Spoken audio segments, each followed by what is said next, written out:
আচ্ছা, এখানে হচ্ছে 1.5 1.5 হচ্ছে you would like to speculate on a rise in the price of a certain stock.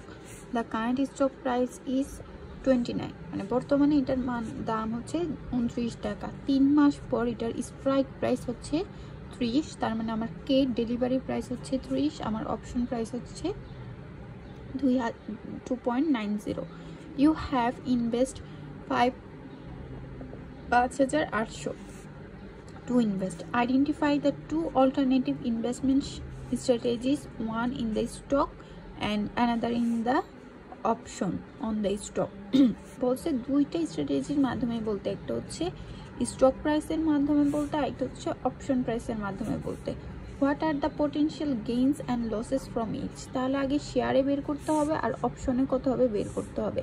তো শেয়ারে কিভাবে বের করবো, আমার ডলার যদি এত টাকা হয়, আমার বর্তমান মান কত 29 টাকা, তাহলে 5,800কে আমি যখন 29 দিয়ে ভাগ করব তখন আমি শেয়ারের মান পাবো। আবার যখন হচ্ছে আমি 5,800কে 2.90 দ্বারা ভাগ করব তখন আমি অপশনের পাবো।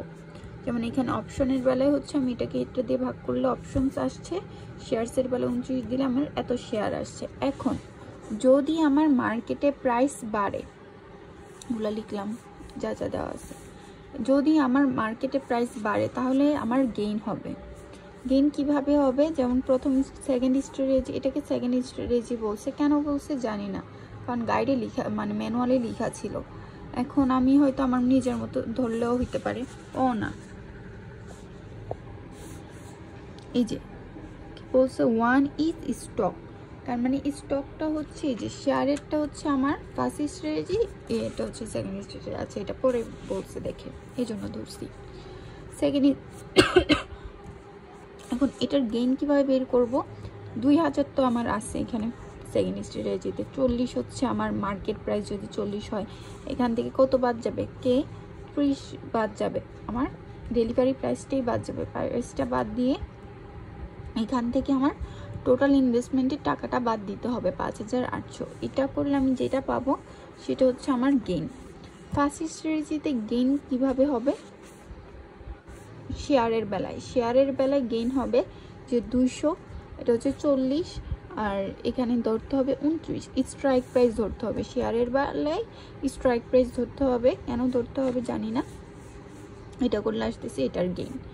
এখন যদি মার্কেট প্রাইস কমে যায়, সেকেন্ড স্ট্র্যাটেজিতে বলতেছে যে অপশন প্রাইসে আমি যত টাকা ইনভেস্ট করতেছি আমার পুরাটাই লস।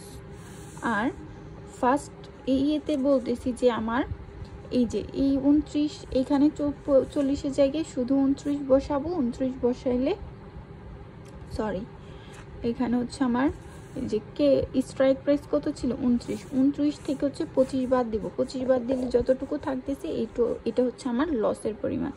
এটার ইয়েটা আমি ওই রকম বুঝতে পারি না যে কেন এটা এরকম হয়েছে।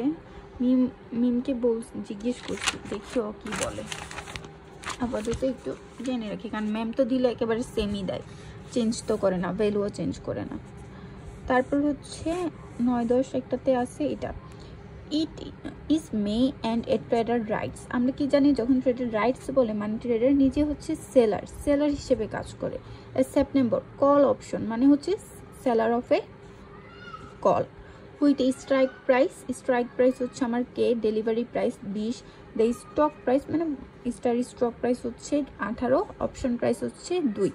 The trader's cash flows if the option is বলতেছে যে describe the trader's cash flow কি হবে, তার এই যে সেলার সে কতটুকু ইনফ্লো করতেছে, তার কতটুকু আউটফ্লো হচ্ছে, যদি ইন দ্য এন্ড পিরিয়ডে আমার স্টক প্রাইস হচ্ছে 25 হয়, তার মানে এটা হচ্ছে আমার স্টক প্রাইস, এটা হচ্ছে আমার স্ট্রাইক প্রাইস, আর এটা হচ্ছে কনফিউজ করার জন্য দিছে এই ভ্যালুটা, তখন বুঝে নিতে হবে মার্কেট প্রাইস কখন, যেটা আমার অ্যাট দ্য ম্যাচুরিটি যে পিরিয়ডটা থাকে এটা হচ্ছে আমার স্টক প্রাইস আমরা ধরি, আর এটা হচ্ছে আমার স্ট্রাইক প্রাইস, তার মানে কে, আর এটা হচ্ছে আমার অপশন প্রাইস।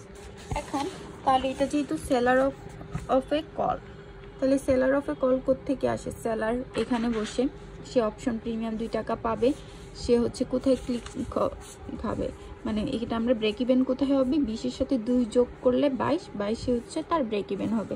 এখন ট্রেডারের ইনফ্লো কত, সে কত বায়ার থেকে তো সেলার টাকা পায়, এটা আপনি +2 জানি, তাহলে 2। যখন মার্কেট প্রাইস 25, সেলারের লস কত, 25 থেকে 20 বাদ দিলে কত থাকে 5, তার মানে সেলারের আউটফ্লো 5। এখানে গেইন কিন্তু চাই না যে সেলারের গেইন কত, তখন আমরা 5 থেকে 2 বাদ দিলে সেলারের লস হইতে হচ্ছে 3 টাকা। তারপর যদি এখানে মার্কেট সাইজ কন্ট্রাক্ট সাইজ দেওয়া থাকতো, ওই 3 টাকাকে আমি ওই সাইজ দ্বারা গুণ করতাম, তাহলে আমি টোটাল লস পাইতাম। তখন এখানে বলতেছে trader buy the stock for 25। এখন আমরা কি জানি, কল অপশনে বাই করে, তাহলে এট দ্য ম্যাচুরিটিতে ট্রেডার কি করবে, 25 টাকা দিয়ে বাই করবে। 25 টাকা দিয়ে বাই করে সে কি করবে, যে হচ্ছে বায়ার, যে কন্ট্রাক্টটা হচ্ছে নিচে, তার কাছে 20 টাকায় সেল করে দিবে। এটাই তো আমরা জানি যে হচ্ছে কল অপশনে কি করি, বাই করি, কিন্তু এখানে সেলারের ইয়েতে চাইছে, তো সেলার কি করবে,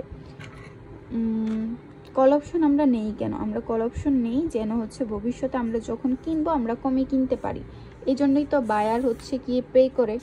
তো যখন বায়ার একটা কন্ট্রাক্ট করছে 20 টাকা, সে ভবিষ্যতে এই জিনিসটা 20 টাকায় কিনতে চায়, এখন মার্কেটে 25 টাকা, তখন যে সেলার সে তো এই অপশন প্রিমিয়ামটা নিচেই হচ্ছে এই রিস্কটা ক্যারি করার জন্য, যেহেতু এখানে মার্কেট প্রাইস বেশি আসছে, সে কিনবে 25 টাকায়, কিন্তু সে বায়ারকে দিবে কত টাকা, 20 টাকায়। এই যে বায়ারের গেইন হচ্ছে এটা, ঠিক আছে। অনেকে আমি আচ্ছা সমস্যা হলো আমাকে যাই।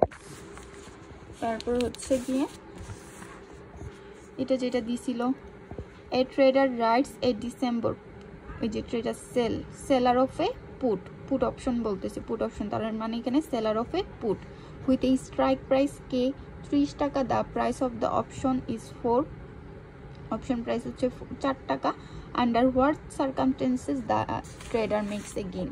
যেহেতু এটা লিখলাম, যেহেতু এটা হচ্ছে সেলার অফ এ পুট কি এখানে আসবে, এখানে কত পর্যন্ত আসবে, 30 পর্যন্ত আসবে, তারপর 30 থেকে 4 মাইনাস করলে 26। এখন যদি এই পোর্শনটা হচ্ছে আমার সেলারের গেইন, এই পোর্শনটা হচ্ছে আমার এর লাভ, কি যেন বায়ারের লাভ, তার মানে সেলারের লাভ কখন হবে, যখন এইটা 26 টাকার বেশি যাবে, 26 টাকার বেশি গেলেই হচ্ছে বায়ার আর এক্সারসাইজ করবে না, বায়ার আর এক্সারসাইজ না করলে হচ্ছে গিয়ে কার গেইন হবে, সেলারের গেইন হবে। তাহলে সেলারের গেইন কখন হবে, যখন 26 টাকার বেশি হবে। এটা গেইনই চাইছিল, আমি আবার লসটা দেখাই দিছি, যখন 26 টাকার কম হবে তখন আবার তার লস হবে। সেলারের গেইন কতটুকু পর্যন্ত হবে, অপশন প্রাইস পর্যন্ত হবে।